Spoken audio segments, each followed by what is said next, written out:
아멘. 할렐루야. 이 아침 주의 전을 찾으신 여러분들에게 하나님의 은혜와 평강이 함께 하시기를 축원합니다.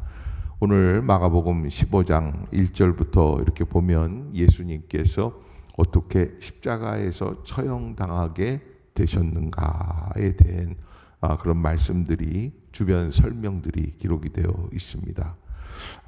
예수님은 정치적인 이슈로서 돌아가시게 되었다라고 하는 것이고요. 이 정치적인 이슈는 그 당시의 대제사장들이 사람들을 꼬드겨서 예수님에게 없는 죄를 만들어서 예수님에게 뒤집어 씌운 다음에 그를 빌라도 총독이 죽이게끔 그렇게 만들어 놓은 일들이었다라고 하는 것을 우리가 오늘 본문에서 보게 됩니다. 그런데 이런 일들이 주변에서 일어나면 이거는 옳은 일입니까? 그릇된 일입니까? 그릇된 일이에요. 그러기에 이런 것과 맞서 싸워야 하는데 예수님은 그렇게 하지 않으십니다. 라는 게 또 오늘 마가복음 15장이 우리에게 주고 있는 교훈입니다. 다른 말로 표현하면 죽기를 작정하신 분이다. 이렇게 볼 수 있는 그런 부분들이죠. 예수님은 처음부터 시작해서 공생의 기간 내내 예수님이 초점을 맞추어서 가장 중요한 요소로 생각하는 게 있는데 바로 십자가고, 더 나아가서 십자가의 죽음이고, 그 죽음은 누구의 죽음입니까? 자기 자신의 죽음이었어요. 다른 사람의 죽음이 아니에요. 그래서 사실은 침묵하시면 이 죽음이 이루어지지 않는데 침묵하지 않고 한마디 동의를 하십니다. 그게 이제 2절인데 빌라도가 묻되 내가 유대인의 왕이냐? 예수께서 대답하여 이르시되 내 말이 옳도다. 대제사장들이 예수님을 데리고 와서 빌라도에게 넘겨주었습니다. 빌라도가 그 대제사장들이 고발하는 그대로 정치적인 이슈를 말하는데 네가 유대인의 왕이냐? 빌라도가 몰라서 묻는 게 아니라 너 자신을 누구로 생각하느냐라고 말했을 때 예수님이 내 말이 옳도다라고 동의하면서 내가 정치적인 예수다라고 답을 하신 거예요. 그러나 사실 예수님은 정치적인 답이 아니에요. 예수님은 무슨 답을 말씀하시냐면 영적인 답을 말씀을 하신 거예요. 그러나 그것을 세상 사람들은 정치적인 답으로 바꾸어서 해석을 하는 거예요. 그래서 빌라도 총독은 예수 그리스도를 그래도 구해보기 원해서 사람들에게 다시 한번 묻는데 십자가 처형을 앞두고 있는 바라바라고 하는 죄인과 예수 그리스도 두 사람 중에 누구를 이 명절에 너희에게 놓아주기를 원하느냐. 그러니까 11절에 보면 대제사장들이 무리를 충동하여 바라바를 놓아달라고 사람들을 꼬드겼단 말이에요. 그래서 바라바를 놓아달라. 이게 참 사실 민주주의의 병폐 중에 하나가 대중의 뜻을 묻는다라는 건데 그게 옳을 때도 있지만 잘못될 때도 많이 있다라는 것을 알 수 있어요. 그래서 이 민주주의 방식에 있는 그런 방식으로 대중들이 선택을 해서 예수를 죽이게 되는 거예요. 소크라테스도 사실은 공화정에서 사람들이 그를 밉게 보아서 그를 죽이게끔 하는 그런 잘못된 정치적인 이슈로 죽게 되죠. 예수님도 마찬가지입니다. 그렇게 해서 사람들의 잘못된 그런 시선을 통해서 예수님이 죽게 되는 것을 보게 되고 십자가에 못 박게 처형당하는 것이 결정이 되죠. 이렇게 15장 1절부터 15절까지 예수님의 십자가 처형에 대한 그런 아주 그냥 가파른 속도로 진행이 돼서 사실 이 15장 1절에 시작하는 말씀 중에 새벽이라는 단어가 사내들인 공의회라고 하는 이 공의회가 밤새 진행이 돼서 이게 새벽을 지냈어요. 사실 이 유대인들은요 지혜롭기 때문에 밤새 얘기를 하고 논쟁을 해서 새벽 전에 이야기한 회의 결정 사항은 아무리 중요한 것도 그게 무효로 돼 있게 돼 있어요. 왜? 사람은 밤새 이야기하고 토론한다고 제정신으로 결정할 수 있는 일이 아니라는 거예요. 그래서 새벽에 다시 모여가지고 새벽 시간을 합법화 시켜가지고 그렇게 해서 예수님을 죽이게끔 하는 것이죠.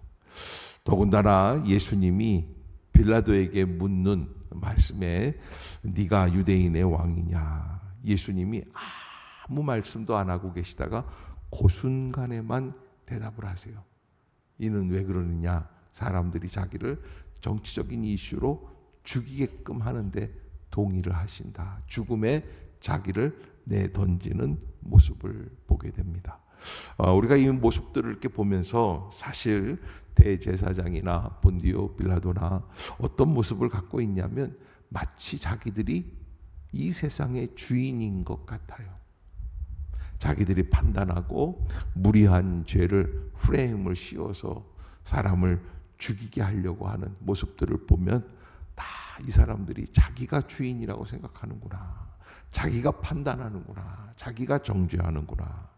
그런데 사실 본디오 빌라도 예수님을 죽이는데 만들어 놓은 이 재판관, 총독이죠.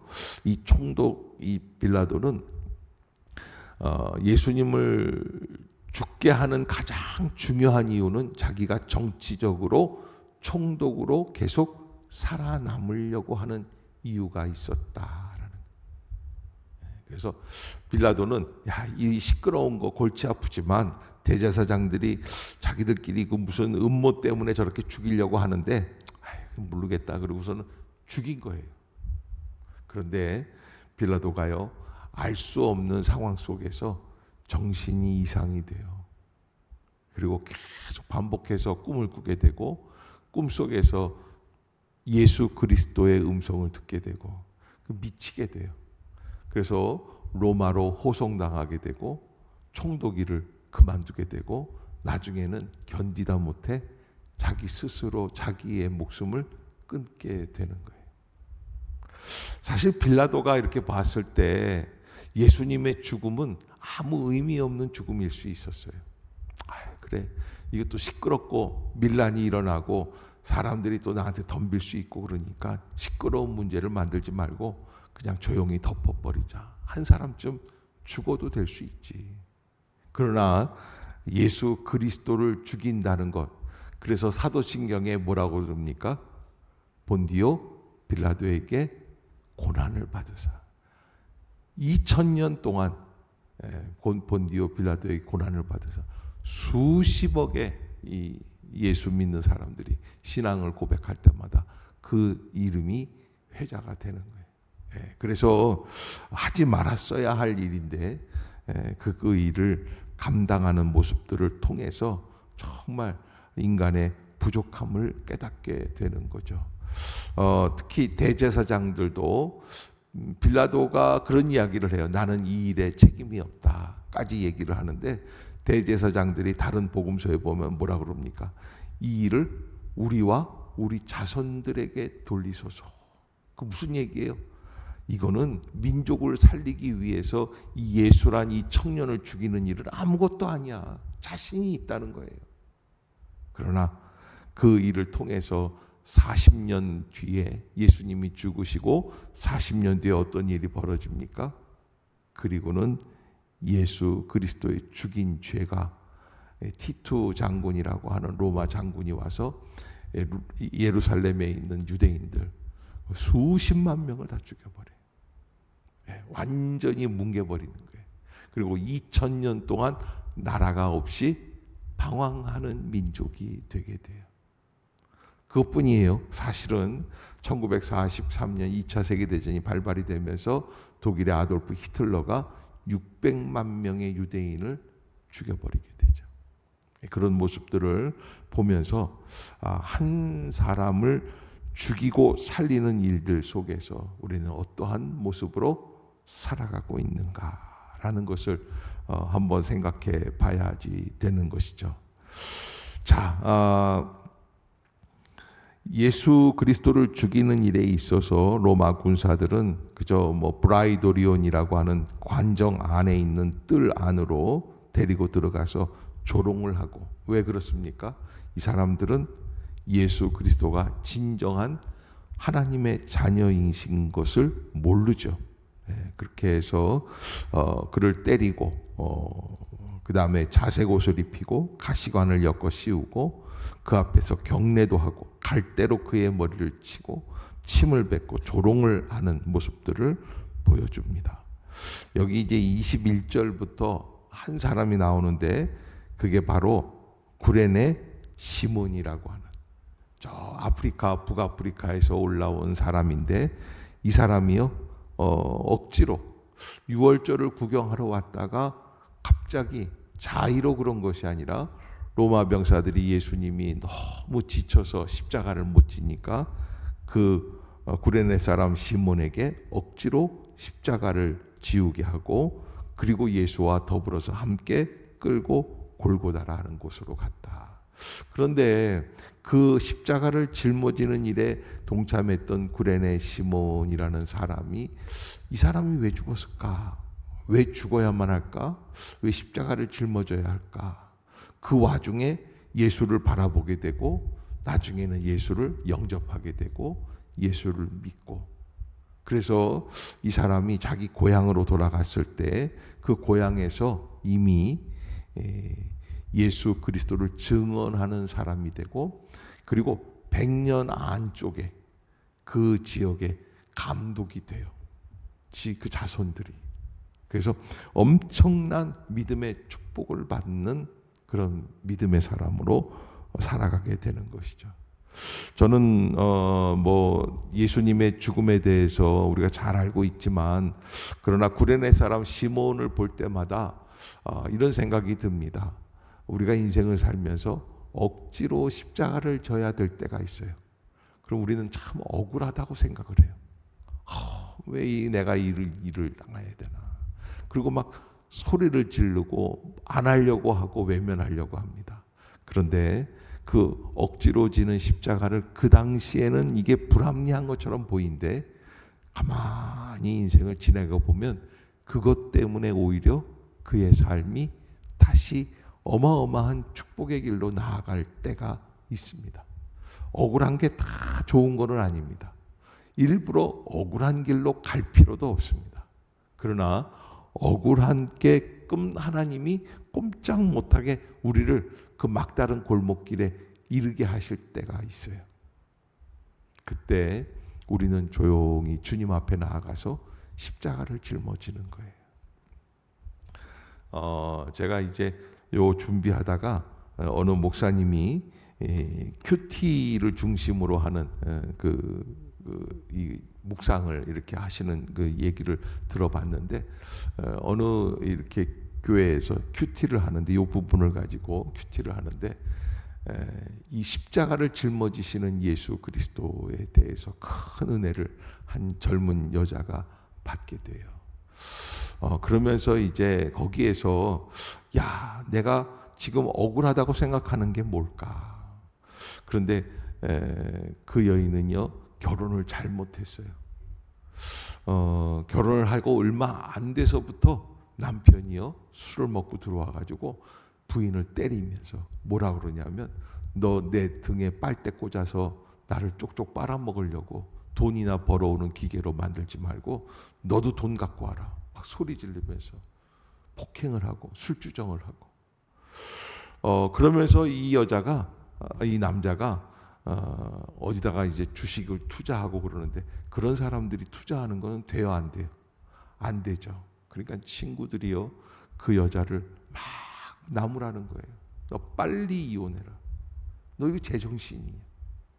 그래서 이혼을 결심을 하고 마지막으로 어느 수련회에 참석을 했는데, 목사님이 뭐라고 그러시냐면 결혼의 목적은 행복이 아니라는 것을 말씀을 하시는 거예요. 결혼의 목적은 행복이 아니라 거룩함이다 라고 말씀을 하셨다는 거예요. 거룩이란 뭐예요? 세상의 목적과 구별된 하나님의 뜻을 이루어내는 게 결혼이라는 거예요. 아멘. 아멘. 여러분 잊지 마세요. 그래서 그 여인이요, 그날부터 그 말씀 때문에 너무 고민이 되고, 말씀대로라면 이혼을 해야 돼요, 말아야 돼요? 상황적으로 보면 이혼을 하고도 남는 사람이에요. 그 여인이 그날부터 이 이혼에 대해서 기도하기 시작을 하고, 남편이 뭐라고 그러든지 반응을 하지 않고 기도하면서 기다렸는데 놀라운 일이 벌어졌어요. 그 남편이 변화되기 시작을 하는 거예요. 그래서 나중에 행복한 가정이 되었다라고 하는 것입니다. 억울한 십자가를 짊어지게 될 때 우리는 어쩔 줄을 모르고 인간적인 분과 노를 바라고 인간적인 생각으로 판단하고 정죄하려고 합니다. 그러나 억울하지만 예수 그리스도의 이름으로 십자가를 지고 감당하게 되면, 그러면 여기 구레네 시몬이 겪었던 일들처럼 놀라운 은혜를 깨닫는 길들이 열리게 될 것입니다. 다 억울한 일들이 그렇게 결론을 짓는 것은 아니에요. 억울하게 갈 필요도 없어요. 그러나 벗어날 수 없는 억울함이 있을 때가 있어요. 하나님이 나에게 은혜를 주시려고 억지로 십자가를 짊어지게 하실 때가 있는 거죠. 그때는 십자가를 지게 하시는 하나님의 뜻을 깊이 묵상해야지 돼요. 우리의 인생의 진정한 목적은 행복이 아니라는 것도 알아야만 합니다. 우리 믿음의 사람들의 진정한 인생의 목적은 어디에 있습니까? 하나님의 뜻을 이루는 데 있습니다. 수없이 많은 믿음의 선배들이 그 뜻을 이루기 위해서 지금까지도 믿음의 삶을 포기하지 않고 감당해 나가고 있습니다. 우리는 언제부턴가 내가 잘 먹고 잘 살기 위해서 믿음을 감당하려고 할 때가 있어요. 그러나 그러한 것으로 나아가다가 보면 실수하고 실패할 때가 많이 있습니다. 내 목적을 이루고 내 욕심을 채우기 위한 믿음이 아니라 하나님의 뜻을 이루기 위한, 그래서 하나님이 나에게 주시는 그 모든 상황을 믿음으로 감당하기 위한 믿음. 아멘. 여러분들이 오늘 십자가를 짊어지시고 골고다에서 말없이 고난받으시며 박해받으시며 그 어둠 가운데에서 죽음으로, 예수님이 죽으셨던 그 굿이라고 하는 시간은 사실은 우리나라로 말하면 오후 3시, 가장 햇빛이 뜨겁고 밝을 때입니다. 그러나 온 세상이 어두움으로 덮였습니다. 그리고 예수님은 그 가운데에서 숨을 거두게 되시죠. 아무도 인정하지 않는 하나님 아들의 죽음입니다. 그러나 이 죽음을 통하여 하나님은 놀라운 부활의 역사와 구원의 역사를 이루어 가신다라고 하는 것. 우리가 이 구원의 섭리 속에서 할 수 있는 것은 아무것도 없습니다. 딱 한 가지, 죽으라고 할 때 죽을 수밖에 없는 것. 거절하지 않고 그 일을 믿음으로 감당하는 것. 그래서 오늘 우리는 이 말씀을 묵상하면서 나는 죽어야 할 때 살려고 발버둥 치는 것은 아닌가, 또 하나님의 뜻을 이루려고 할 때 내 생각을 말하고 있는 것은 아닌가, 한 번 더 깊이 생각해 볼 수 있는 아침이 되기를 주의 이름으로 축복합니다. 기도하겠습니다.